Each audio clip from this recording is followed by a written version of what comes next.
We are awakening together. This is our weekly gathering we hold online. For more information, visit our website, awakening-together.org. We'd love to see you there. Good morning, beloveds. Good morning, good morning, good morning. It is such a phenomenal pleasure to be back in this sanctuary this morning. I've certainly been away or not speaking here in the sanctuary as much. Certainly been present, but not vocal. So that's due to my own deep diving into my spiritual journey, as a student. And so it's a great pleasure to be back here. I want to welcome everyone to the sanctuary, whether you're new or you're an old timer or you've been around for a long time. It's a great pleasure to see you all in the sanctuary this morning. So I'm going to read the statement of purpose, the Awakening Together statement of purpose, and then I'm going to turn it over for announcements this morning. So we are an assembly of equals joined in common purpose, awakening to one true self. Within an appearance of many faiths, many cultures, and many symbols, we seek to discern one truth and to rest in its embrace. All right, so that is our core value here at Awakening Together. I'm going to turn this over so that the announcements can commence. So it's time for our opening song, and then I'll rejoin us with prayer invocation. All right, thank you for that song, Sina. And if you will, please join me for prayer.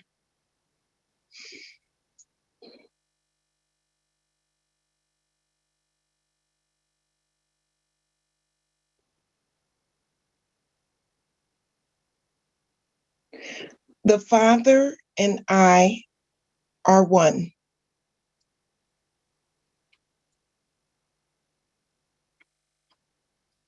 I am in my knowing that everyone within the sound of my voice, whether present or sometime in the future, that everyone or no one is without the love of the Creator. And it is from this place of knowing that the Creator's love permeates the air we breathe, the life that we live. It is from this place of knowing that I offer this prayer and this homily today. And so it is. And so I let it be. Amen. All right. So with that, we are going to get right to our reading for today. Today's reading comes from an old standby, a wonderful spiritual teacher, Rupert Spira. My reader for today is Rubye Nassar. She's going to be reading from The Transparency of Things. Consciousness and being are one. So, Rubye, if you would, please. Good morning. Thank you, Gloria. Consciousness and being are one. Can everybody hear me okay? Okay, good.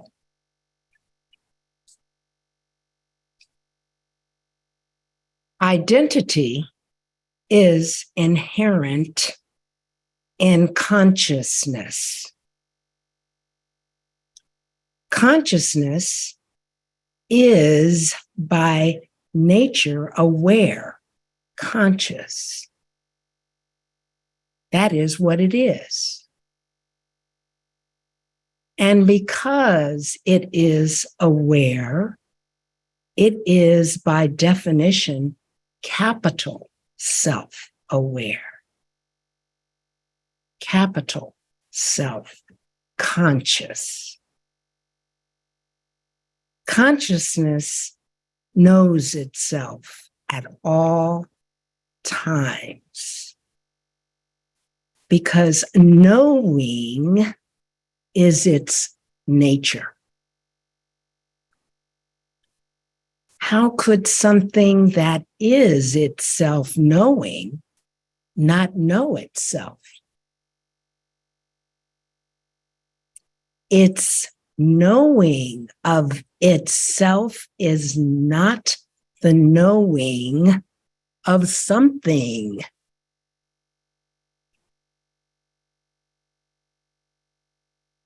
Its knowing of itself is itself. Knowing is present in every experience.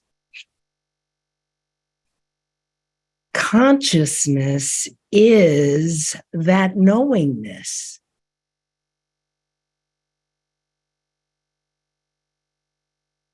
This knowing is the illuminating quality in all experience. The knowingness of consciousness is that illumines, is that which illumines all experience. Consciousness is self-illuminous. It is the light through which and as which it knows itself. This self-knowing is expressed by the term I. I is identity. Identity is that with which I is one. Consciousness is one with itself and with all things. I am that I am. I am that I am.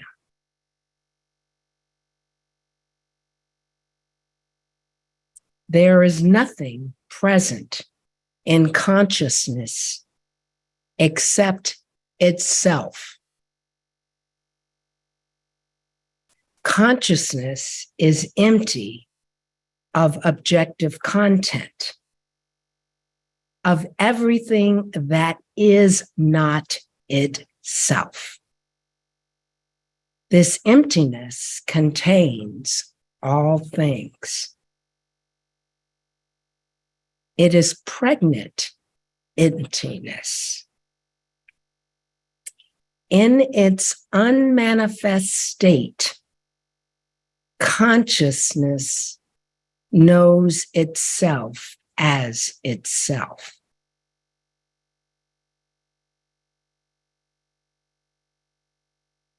When an object appears, it is consciousness that takes the shape of that object. Consciousness knows an object by being that object. Its being an object is one of its modes of knowing itself. Consciousness can never know an object. It can only know itself. Its knowing itself is its being itself.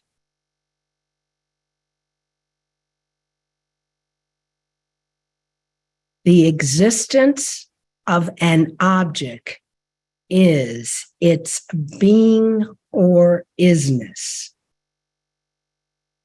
This being is the knowing of consciousness knowing itself. An object derives its being from consciousness, from amness.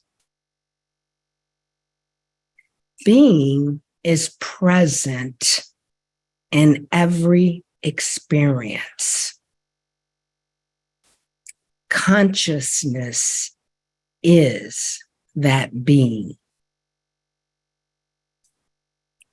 In the knowledge of I am, consciousness and being are one. When this is known, the mind, the body, and the world become transparent and luminous. They shine with presence as presence. Thank you. All right. Thank you so much, Rubye. That was perfectly read as always. And I do appreciate you taking the time to be my reader today. So I want to cover one of our core values before I get into my homily for this morning. That is core value number 4. We affirm one true self as the only true self. We live this value by embracing what is helpful on the path of awakening without idolizing any spiritual doctrine as truth. All right, so that is Awakening Together's core value number 4. Of course, those can be found out on our website. Thank you for posting that sign up. All right, so as I've been thinking, the thought has been coming to me as of late, how much Awakening Together has grown since the beginning, since when Regina had the vision to begin Awakening Together. How much we've grown since that time. And expansion is the word that I want to put up front here. It's the word that I will eventually expand upon. So, I thought about at the beginning, we had a very small handful of ministers. I was actually one of those ministers in that rotation each month. So we had a handful of ministers that would rotate. For those of you who may not have been around at that time, we had a handful of ministers that would rotate each and every month. And there were no videos at first. We were just meeting in a group setting and having church, basically. So as time has gone on, we've grown, we've expanded. We now have a lot of beautiful new ministers who all come forward and give their homilies and share from their own personal experiences what it's like to be on this path. So that's where I'll start.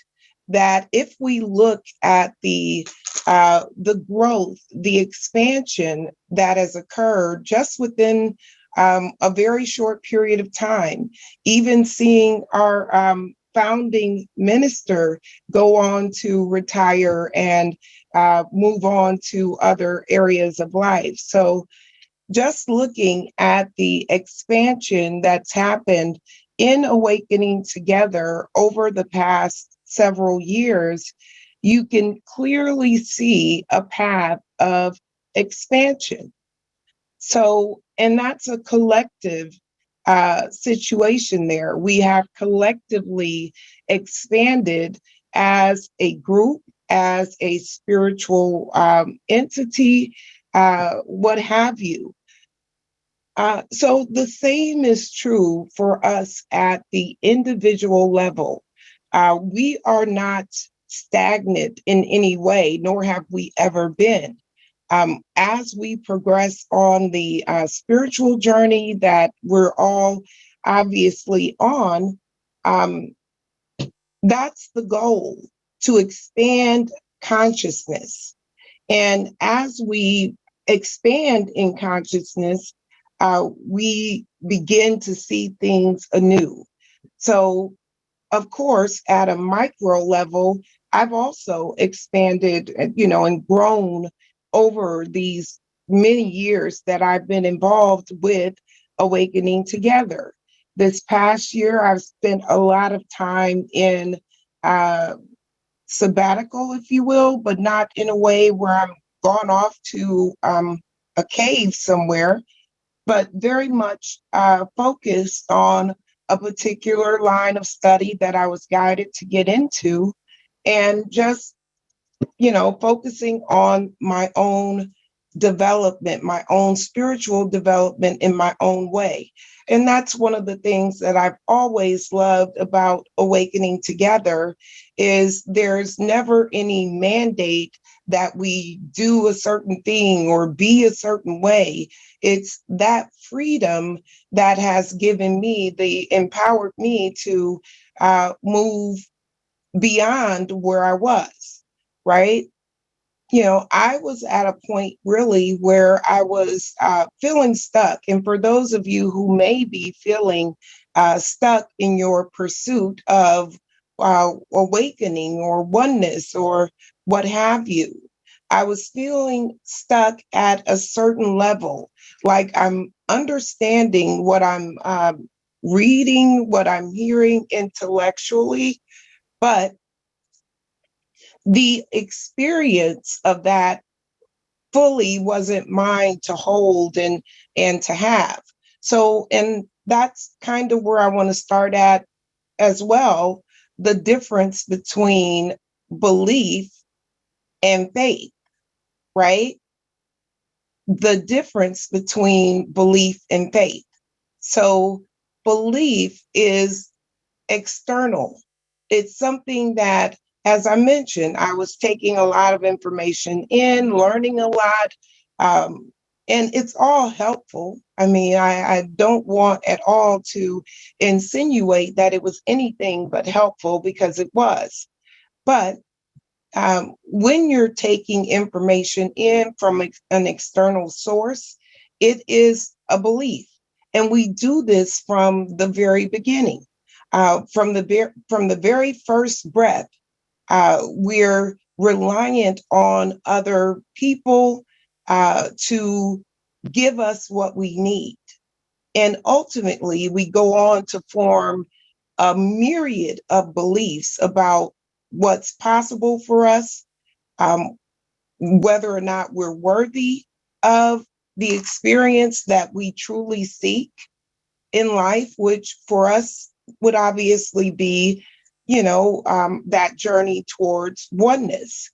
So again, this belief is an external force, um, but faith, on the other hand, is more of an internal knowing, right? So belief is going to be more based in mind, thought.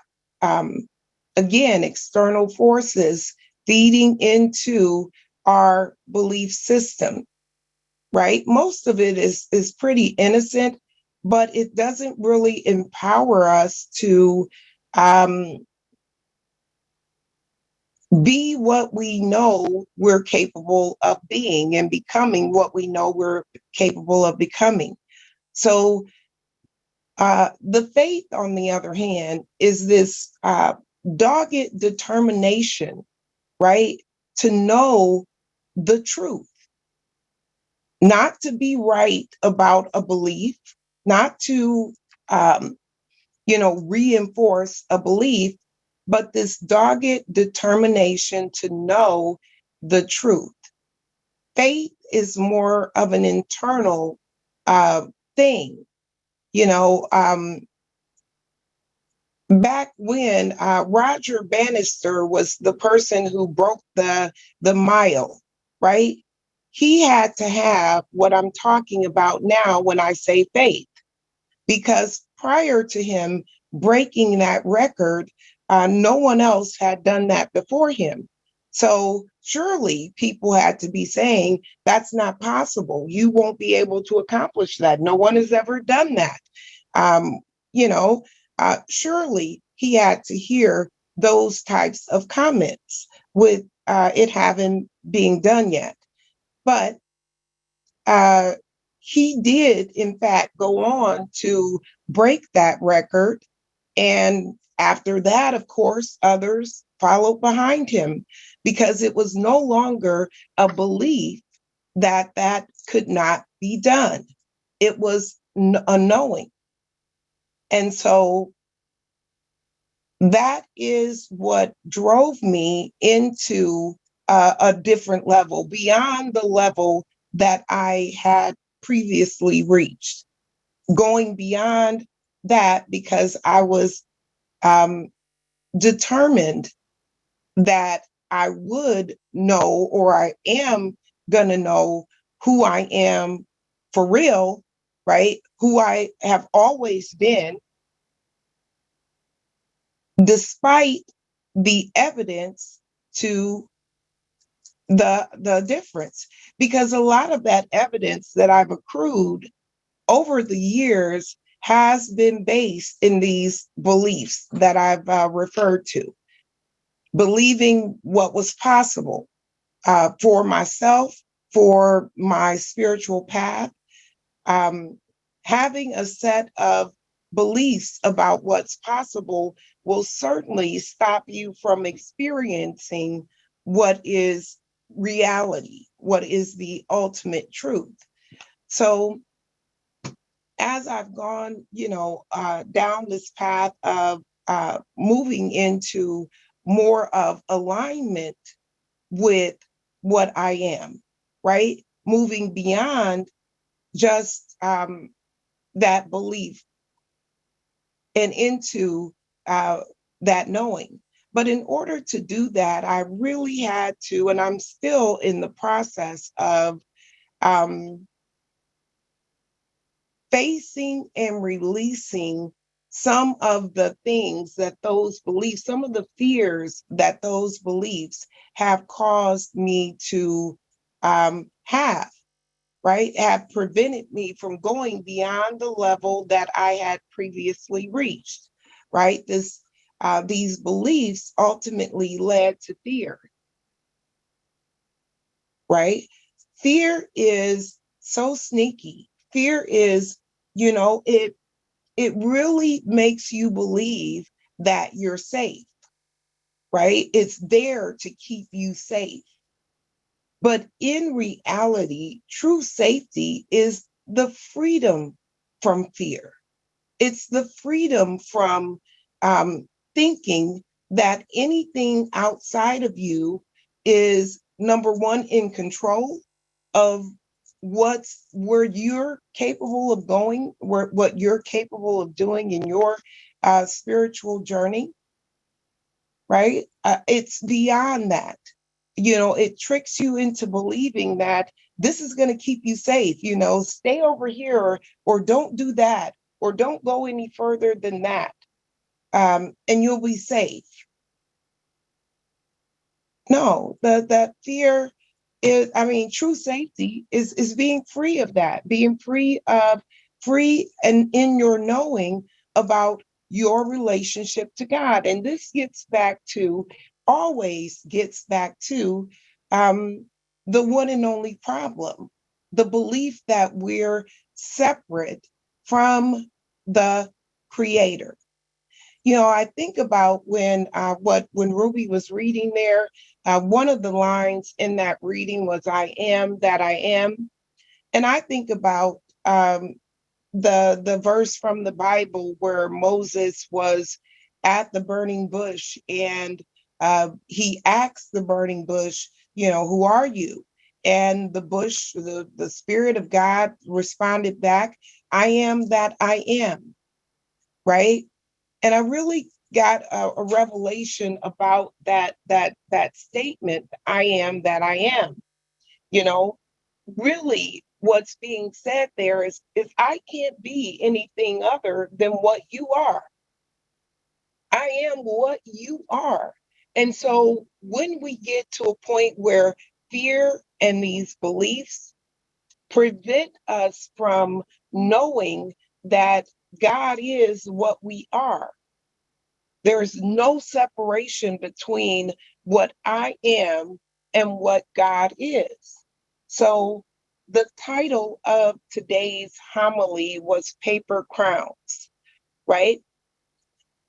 The beliefs that I've been talking about is where we begin to put on these paper crowns early on, believing that somehow we need to be in control, and we're conditioned in this way. There's no judgment here. We're conditioned to believe that we are it's us against them, and we need to get everything done depending on where you grew up and how you grew up. You could really get some interesting messages about who you really are, right? Because if we knew who we really are from the beginning and we maintain that belief from day one that we're connected to the source of all things, we wouldn't try to control things as much. That's when the paper crowns come on. Let me do this. Let me talk to this person. Let me change this thing. Let me pursue this. When in fact, if we're in our knowing that what we are is an extension of source, an aspect of source, and that we are in fact safe in that, from that perspective, we're safe.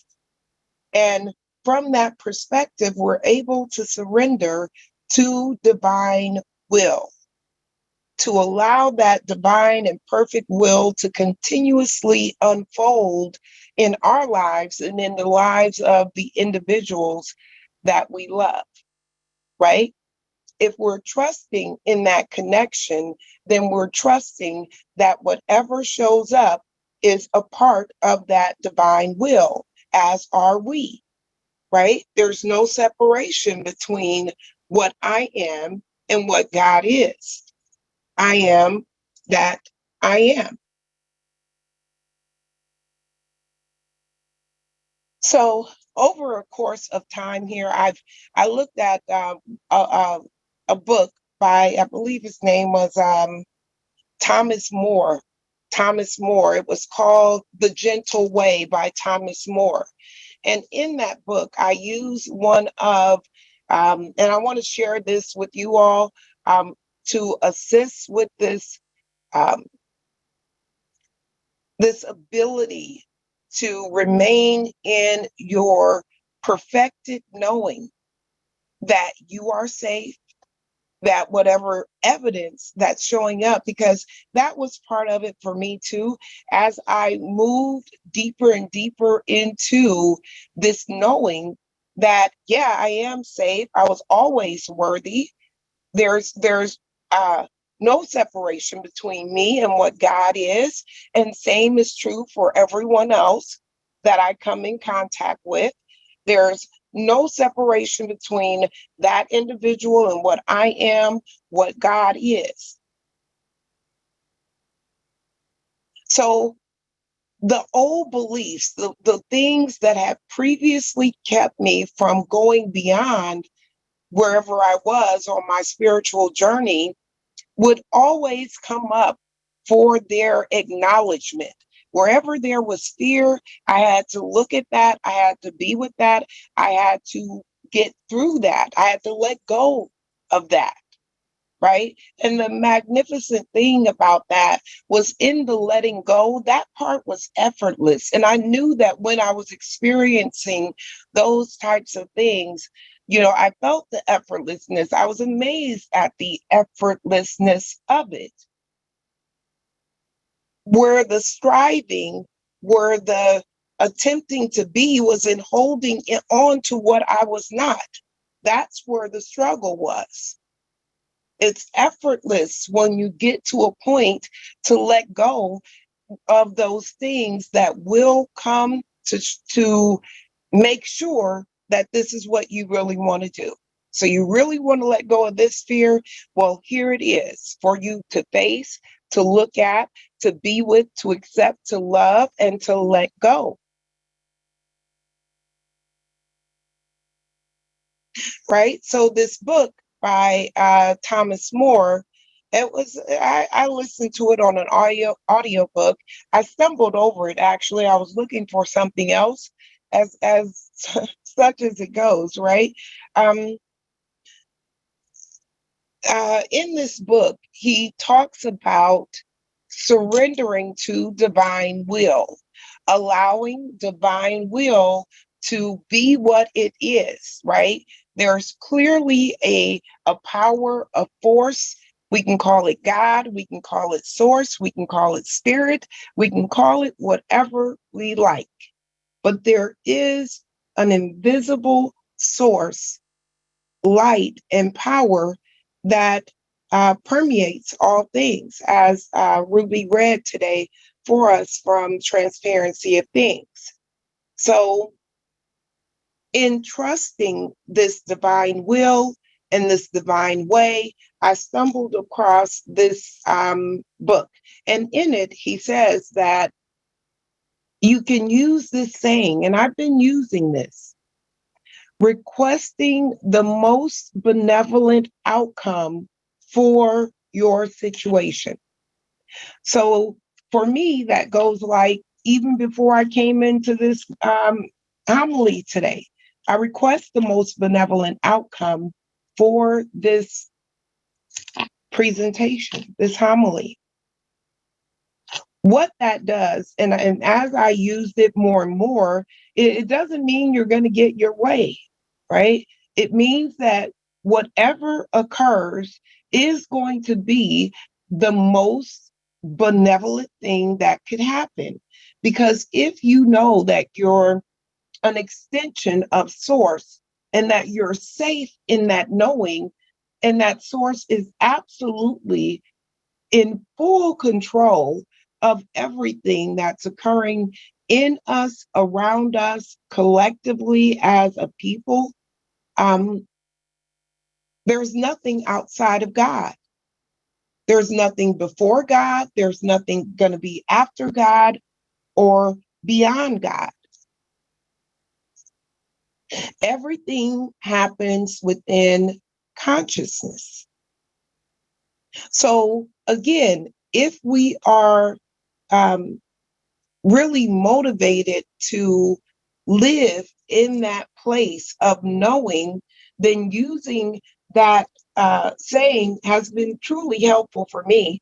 Even when I really wanted things to go a certain way, again, those paper crowns, thinking that, well, if it goes this way, it's going to work out just fine. And in reality, how can you know that about anything?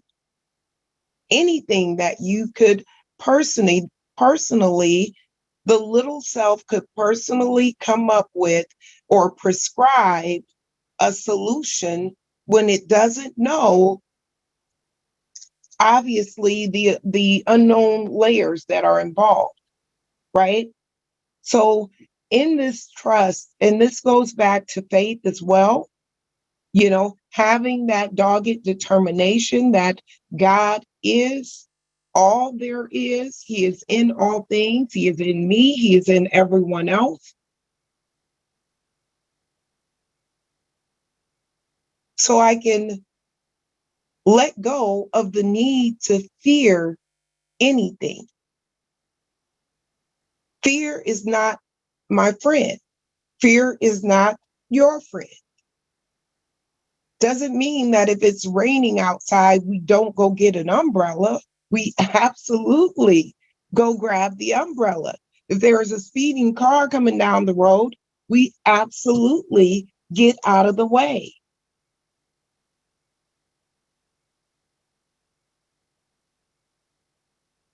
But we don't have to be fearful in any of that.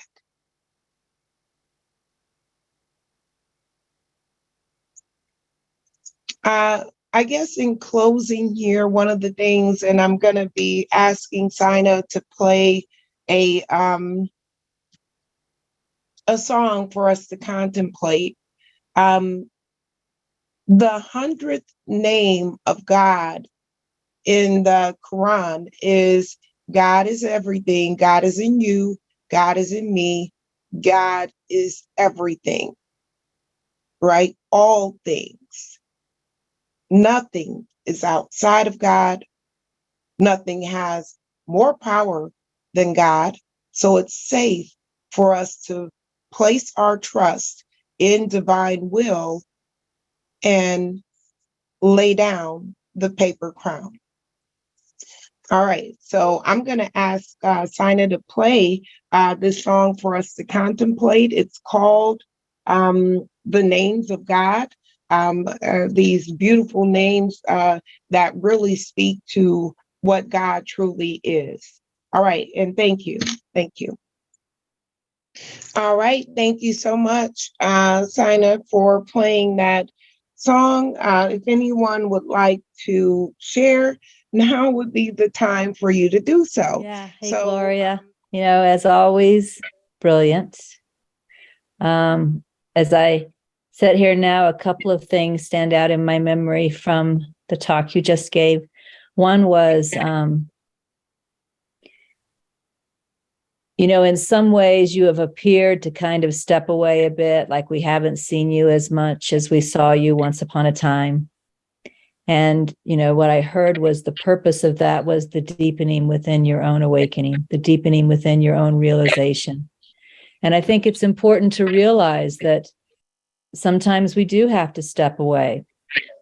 One of the things that everyone knows about, I think, is my journal, Out of the Stillness, that came from contemplating the 7 steps to awakening. And that journal was written over 8.5 years. And the reason it was written over 8.5 years is because there were times that I stepped away. There were times that I stepped away from that contemplation.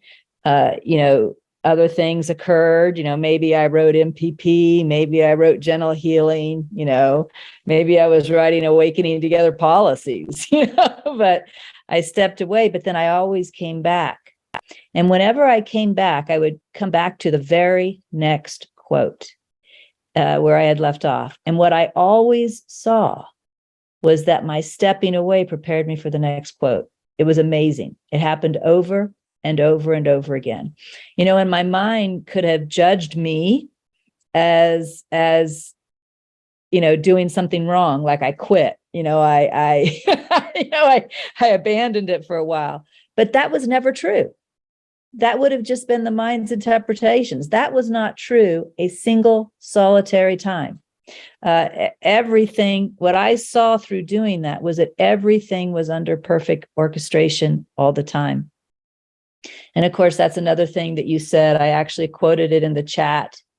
You said that, let me scroll back up. Whatever occurs is going to be the most benevolent thing that can happen. That's absolute trust, right? Sometimes we have this conditional trust, and that's where, your old friend fear gets to come in. We have this conditional trust that if things happen this way, they're good.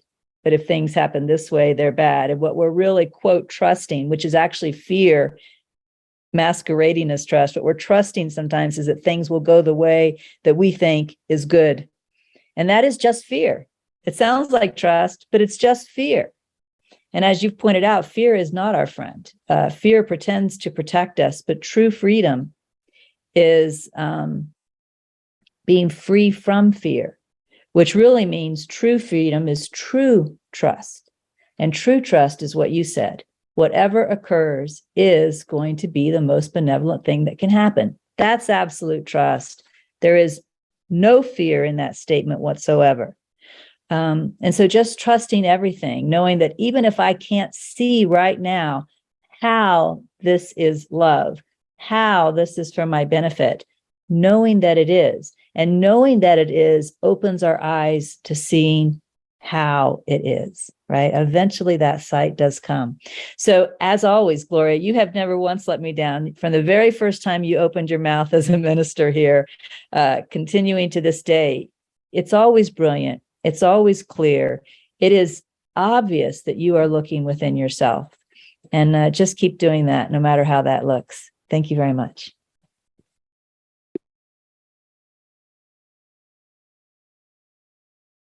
I appreciate the way you broke that down, because that really did. That's exactly how I feel, but I would not have been able to paraphrase it in that way because I'm not fully beyond it yet, where I can look back and go, oh yeah, well, that was what was going on there. But yeah, thank you for that. That's exactly where I am and how I feel. So great. I appreciate it. Anyone else care to speak? Sure. Or Joy has her hand up. Joy, Hey, hi, Gloria, and everybody. Beautiful. When Regina was sharing and on this benevolence piece, it just immediately brought into my mind times when in my professional career, I just felt like I needed to step away for whatever reason. And so I always assumed that would mean I would have to quit. And so I would submit my letter of resignation.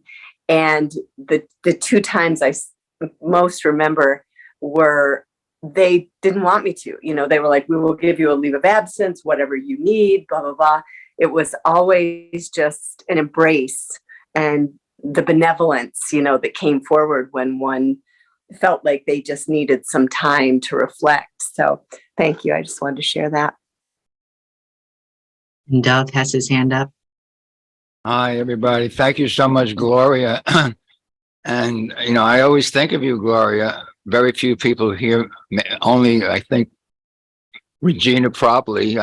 You spoke about the ministers who were here at the very beginning, and they just kept going around and around. It was just really Phil Frisk at first, Regina, and myself. There's only three. And that went on for about a year and a half until some of the people who had taken the ministry, the MPP came through. You were one of the very first, and because of you, I was able to finally, because I finally said, isn't there anybody else? And Gloria said, I really want to take my place among the ministers. And when I heard that, I said, oh, Gloria is the one who's taking my place. And I think that you were the very first minister that actually spoke outside of Regina, myself, and Phil.